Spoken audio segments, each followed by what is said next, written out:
berkepentingan atau berkewenangan dalam hal ini. Judulnya adalah akad halal menjadi haram. Ini mengharuskan kita membahas tentang asal sebuah hukum muamalat. Berbeda dengan ibadah, bahwa asal ibadah adalah tauqifi, ya, harus ada tuntunannya dari Allah dan Rasulnya, tetapi dalam muamalat tidak. Dan ini dijelaskan oleh para ulama dari masa ke masa. Di antaranya Imam Syafi'i dalam kitabnya Al-Beliau mengatakan, ayakun Allah azza wa jalla ahalla al-bai'a idza kana mimma lam yanhahu ar-rasul anhu ar-rasul sallallahu alaihi wasallam. Bahwa sebuah akad jual beli itu pada dasarnya adalah halal selagi Rasulullah tidak melarangnya, dan Rasulullah adalah al-mubayyin, penjelas dari apa yang ada dalam kitab Allah. Kemudian Ibnu Amir al-Had dalam bukunya At-Taqrir wa Tahbir, sebuah buku dalam usul fiqh, beliau mengatakan al-aslu fil bai'i al-hillu, asal pada jual beli adalah halal. Ar-Ruhaibani, ulama dalam mazhab Hambali, juga mengatakan al-aslu fil uqudi al-jawaz, bahwa asal pada setiap akad-akad jual beli adalah pada dasarnya boleh. Memahami kaidah ini, bahwa asal muamalat adalah boleh, bukan berarti kalau kita setiap menemukan sebuah muamalat, ya boleh hukumnya. Tidak. Yang dikatakan oleh para ulama seperti Syekh Utsaimin Ibnu Taimiyah dalam bukunya Al-Fatawa Al-Kubra, ini kaidah ini dinamakan dengan kaidah al-istishab, ibqa'ul hukmi al-awwali fi zaman ats-tsani, yaitu istishab itu hukum asalnya ada, yaitu boleh. Tapi kapan kita katakan sebuah akad muamalah menjadi boleh? Bila tidak ada hal-hal yang mengharamkannya. Maka seharusnya seorang mujtahid, ya, ingat kata-kata mujtahid, bila dihadapkan kepada dia sebuah akad muamalat yang baru, maka status dia apa? Tugasnya yang pertama adalah mengkaji, meneliti dan menelaah akad ini. Apakah ada pelanggaran-pelanggaran syar'i, bertentangan dengan syariat? Adakah di sana unsur riba? Adakah di sana unsur gharar? Atau adakah di sana unsur kezaliman? Bila ada, keluarlah dari kaidah awalnya, yaitu al-aslu fi al-bai'i al-hillu, asal pada jual beli adalah halal, ya. Bila tidak ada, baru ibqa' alal athar, baru dibiarkan, baru ditetapkan hukum asalnya, ya. Ini bukan berarti bahwa setiap ada muamalat baru langsung kita katakan halal, tidak. Cari dulu, dan yang mencari ini kita katakan siapa? Mujtahid. Bukan setiap orang melihat seperti enggak ada masalah. Mujtahid, dan dia meneliti, menelaah, mengkaji, dan taswirul mas'alah, artinya gambaran dia, penjelasan dia, penggambaran dia terhadap sebuah akad tersebut mesti jelas dari berbagai sisi, ya. Maka ini yang penting dalam penerapan kaidah ini. Maka dari kaidah ini, bahwa sebuah akad adalah asalnya halal, ya, maka dia menjadi haram bila ada di sana unsur-unsur yang haram. Bila di sana ada unsur-unsur yang haram, ya.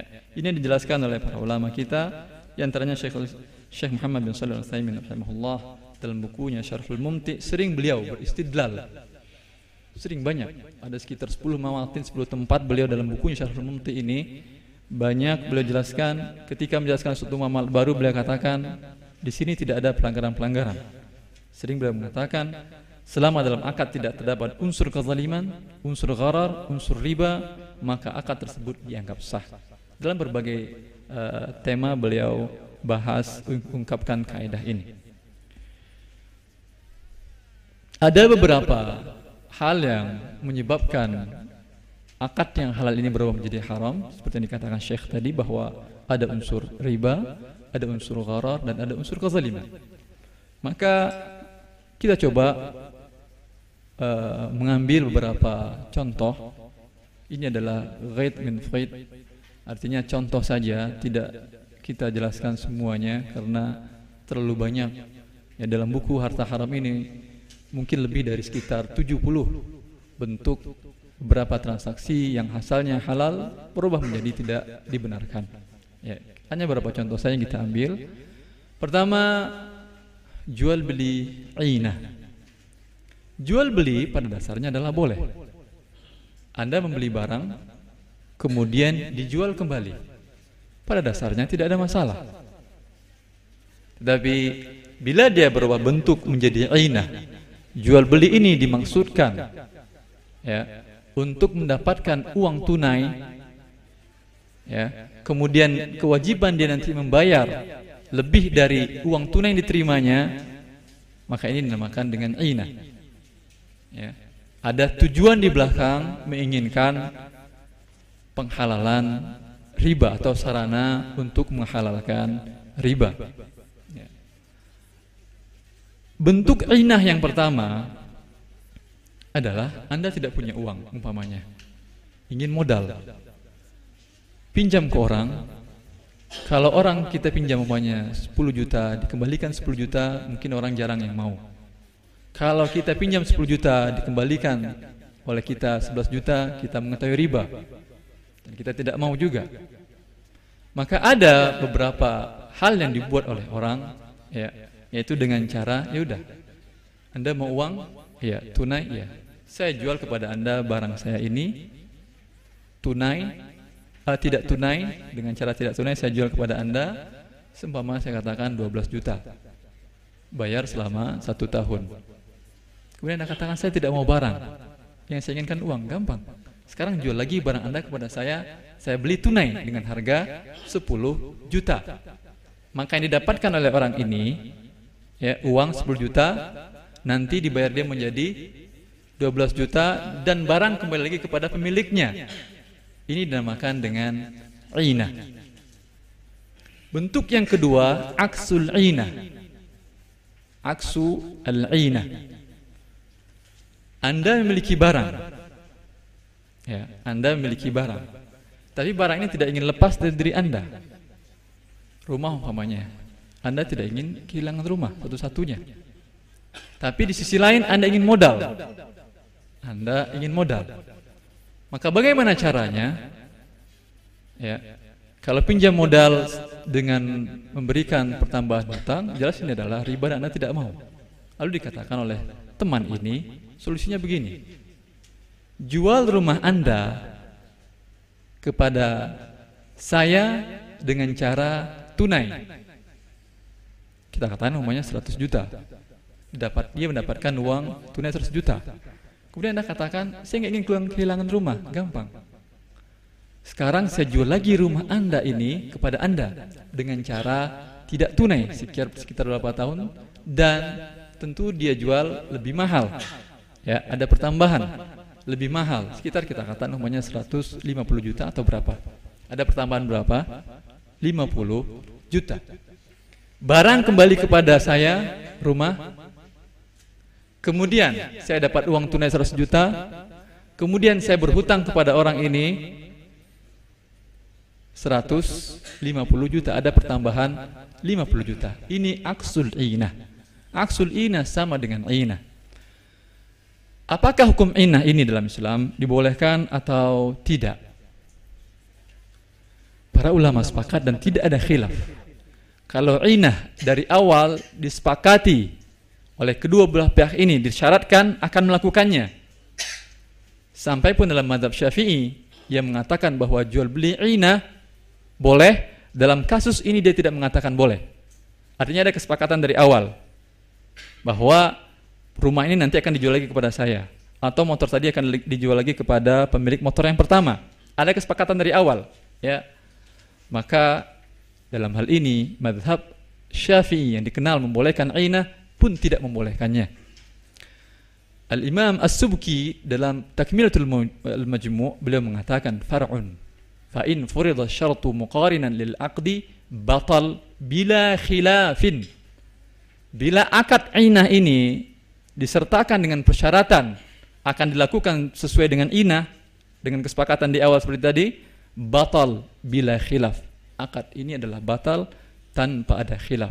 Walaysa mahallul kalam, dan tidak ada pembicaraan dalam kalangan ulama mazhab Syafi'i. Mahallul kalam fi ma idza lam yakun masyrutan fil aqdi. Yang dikhilafkan oleh para ulama mazhab Syafi'i adalah bila tidak disyaratkan dalam akad. Bila tidak disyaratkan dalam akad. Adapun mazhab yang lain, ya, mazhab Abu Hanifah, Malik dan Ahmad, tidak disyaratkan pun mereka mengatakan inah tidak boleh, apalagi disyaratkan dari awal. Dan bahkan dalam Mawsu'ah Al-Kuwaitiyah, Muhammad bin Al-Hasan dinukil oleh Mawsu'ah Al-Kuwaitiyah perkataan Muhammad bin Al-Hasan, "Hadzal bai'u fi qalbi ka'amthalil jibal, ikhtara'ahu akalatur riba."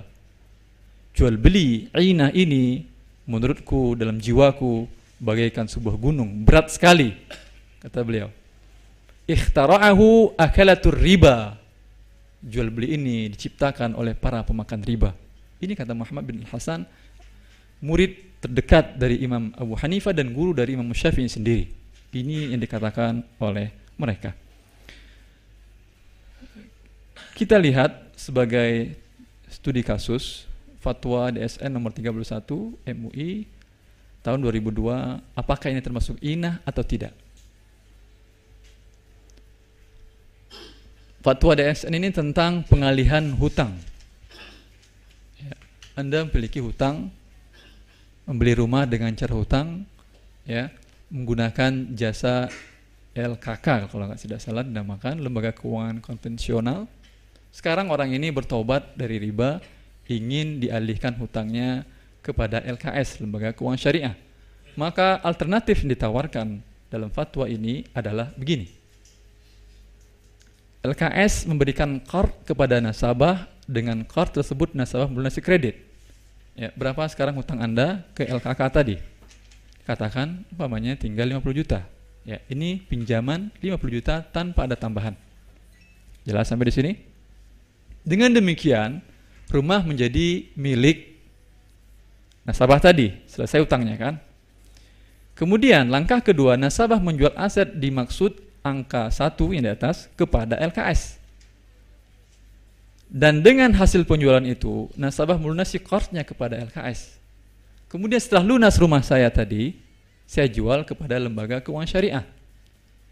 Ya, saya jual. Saya jual dan saya dapat uang tunai. Saya tutup utang saya. Saya katakan saya tidak ingin kehilangan rumah. Makanya saya alihkan tidak ingin kehilangan rumah. Sebentar, ada langkah selanjutnya. LKS menjual secara murabahah aset yang telah menjadi miliknya tersebut kepada nasabah dengan pembayaran secara cicilan. Jelas? Maka LKS tadi setelah dimilikinya, setelah dibelinya rumah tadi, ya, sekarang dijual kembali rumah itu kepada nasabah tadi dengan cara cicilan. Cicilan tentu lebih mahal. Ya. Walhasil rumah kembali kepada pemiliknya dan hutang yang harus dibayar dia ke LKS bertambah daripada yang dipinjamnya di awal. Ini alternatif pertama yang ditawarkan oleh fatwa DSN tersebut. Dalam fatwa yang sama, alternatif kedua, kalau tadi keseluruhan, sekarang setengahnya. Dalam alternatif kedua ini bentuknya begini. Tadi kan sisa hutang Anda sekian.